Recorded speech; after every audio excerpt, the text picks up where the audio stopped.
nyemerera nongere guhereza ikaze tugiye kubona mu kiganiro ibanga ry'ubuzima. Muri iki kiganiro hamenyera amabanga akomeye cyane n'ibindi bihishwe mu buzima bwa muntu, aho twavugamo imirire, indwara, imibereho, kubyara n'izindi ngingo nyinshi zitandukanye ntarondoye, ariko nazo zikaba zibarizwa mu buzima bwacu bwa buri munsi. Amatungo n'ibimera n'ibikomokaho ni bimwe mu byo dukoresha mu buzima bwacu bwa buri munsi kugira ngo tubashe kubaho. Ibi bivuze ko hari aho dukomora ubuzima. Muri iyi minsi wumvishe imvugo yamamaye ngo nta foto nta cyabaye. None se wari uzi ko nta zuba nta buzima? Ujya kuri inyakiramajwi yawe, nge ndi MC Madizoni. Mu masegonda make wumvishe mvuga ijambo ngo nta zuba nta buzima. Ubundi se ubuzima ni iki?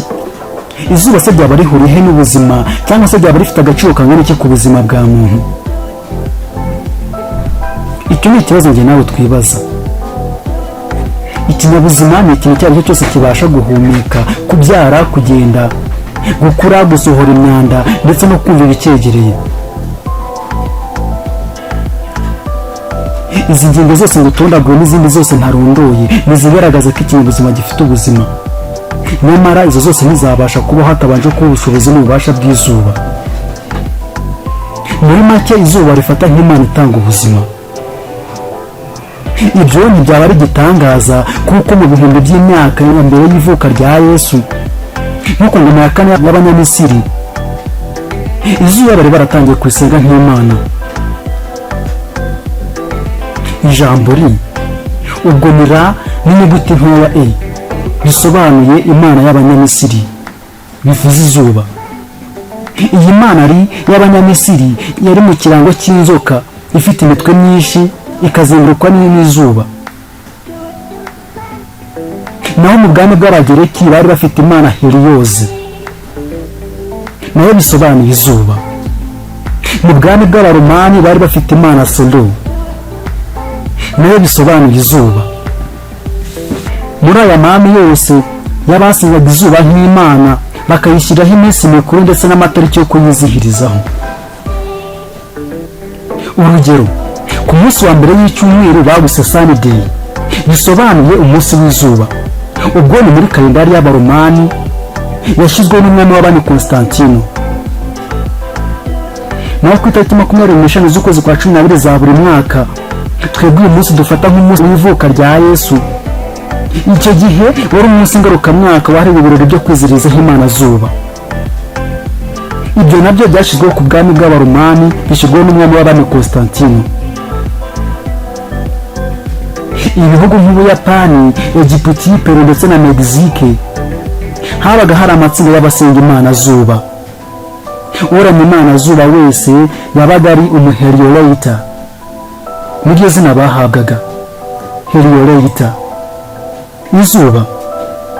Biratangaje ko uyu munsi wa none izuba rigifashe ivura ngo risigasire ubuzima bw'ibinyabuzima byose biri hano ku isi, n'abantu tudasigaye. Iki kinyenyeri gifite urumuri ruhambaye ndetse n'ubushyuhe, giherereye mu isanzure, aho kibasha kohereza imirasire y'urumuri kuri iyi si dutuye, izuba. Iyi mirasire y'izuba iyo igeze hano ku isi niyo ituma akavura kaboneka, imyaka igatangira kumera ndetse n'ibindi byatsi bigatangira gukura. Si ibyo gusa, iyo akazuba karashe abaturage n'amatungo birasusuruka. Dutangira nakubwiye ko ibimera n'amatungo n'ibibikomokaho ari bimwe mu byo dukoresha mu mirire yacu ya buri munsi, ndetse nkubwira ko bishoboka ko hari aho twari dukomora ubuzima. Nta gushidikanya ibyo turya n'ibyo dukomoraho ubuzima, kuko 43.5% by'ibyo turya biva mu byahinzwe mu butaka, naho 13.5% by'ibyo turya ni ibikomoka ku matungo n'inyamaswa. Ariko nanone uzirikane ko nyinshi mu nyamaswa zitungwa n'ibikomoka mu butaka, hanyuma nazo zigatunga ngenzi zazo z'indyanyama. Natwe ubwacu abantu tudasigaye tumenye neza ko ibimera mu butaka ari byo bisigasira ubuzima bw'ibinyabuzima byose biri hano ku isi. Gusa icyitonderwa tugomba kuzirikana neza ko ibyo bimera mu butaka nabyo bikomora ubuzima ku zuba. Abahinzi mubizi neza, iyo uhinze ibishyimbo izuba rikabura hagahora ubukonje, birashisha cyane ugategereza imiteja ugaheba, niyo hagize akazaho karabora. Ibi bisobanuye neza ko hatabonetse izuba umusaruro wabura ukaba hafi ya ntawo, nubwo izuba rikabije nabyo atari ryiza. Izuba rifite abafasha babiri, ari bo mazi ndetse n'umwuka.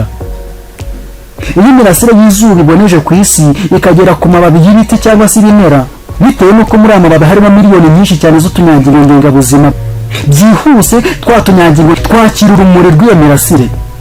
Utwo tunyangingo ngengabuzima kandi twakira umwuka mubi wa carbone dioxide twebwe abantu n'inyamaswa dusohora. Uyu mwuka mubi wa carbone dioxide wihuza n'amazi yo muri icyo kimera, hifashishije rwa rumuri ikimera cyongeye kwakira, bigatanga isukari ndetse n'umwuka mwiza wa oxygene. Birumvikana muri aya mababi y'ibimera harimo uruganda ari narwo rukorerwamo isukari ndetse n'umwuka mwiza wa oxygene. Nta gushidikanya uru ruganda nirwo rwitwa chloroplaste. Chloroplaste ni akanyangingo gato cyane gakorerwamo isukari ndetse n'umwuka mwiza wa oxygene. Iyi sukari n'indi myunyungugu iva mu butaka ikanyura mu mizi, bikwirakwizwa mu kimera hifashishijwe amazi ari muri cyo. Naho wa mwuka mwiza wa oxygene niwo twebwe abantu n'inyamaswa dukenera kugira ngo duhumeke. Iyo umuntu abuze umwuka mwiza wa oxygene utugeraho uvuye ku bimera, guhumeka bitangira kwanga, ingingo zikibana, ugafatwa n'ibindi umubiri wose. Hari igikorwa wakora ukibwira ko ukoze ikintu gisanzwe, nyamara ukoze igikorwa cy'ubutwari ndetse kidasanzwe. Tekereza iyo ufashe umurima wawe ugatera ibiti byinshi by'imyembe cyangwa se avoka, urabizi ko hazeramo imbuto zikaribwa. Abantu, inyoni n'izindi nyamaswa zizazirya. Yego utanze ibyo kurya ku binyabuzima bitari bike, ariko nanone uzirikane ko wamaze gutanga umwuka mwiza wa oxygene uzava kuri byo. Zirikana ko muri ibyo biti harimo udusimba duto duto cyane dushobora kororokeramo, bivuze ngo borowe n'ibinyabuzima byinshi. Ubiteye kubaho. Niba ushobora gutekereza icyo gikorwa cyo gutera ibiti cyangwa se jaride cyangwa se ibindi biti bishobora gutanga umwuka mwiza, ikomange mu gituza uvuga uti burya ndi umuntu ukomeye udasanzwe, kuko mbasha gufatanya n'Imana zuba gutanga ubuzima ku binyabuzima byinshi. Iyi niyo mpamvu ibihugu n'imiryango mpuzamahanga bidahwema gushyira amategeko n'amabwiriza akomeye abangiriza ibidukikije ndetse n'isanzure muri rusange. Nizere ko wakurikiranye ukamenya uruhare izuba rifite ku buzima bwa muntu ndetse no ku bindi binyabuzima bigiye bitandukanye biri hano ku isi. Niba wifuza ko hari ingingo twazakuvira umuzingo, nyandikira kuri Facebook cyangwa se Instagram. Ndabakunda cyane.